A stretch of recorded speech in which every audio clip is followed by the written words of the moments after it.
মানুষ এবং পশু পাখিদের কাছে জলের চাহিদা চিরন্তন।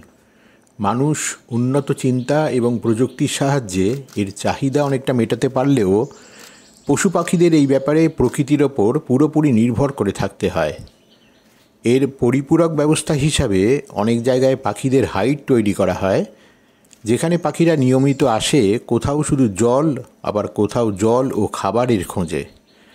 উত্তর বাংলার এমনই এক পাখিদের জন্য তৈরি হাইডে থাকাকালীন পাখিদের হাইডে হঠাৎই বার্কিং ডিয়ারের আগমন। এখানে তারই চলমান ছবি দেখা এবং উপভোগ করার জন্য।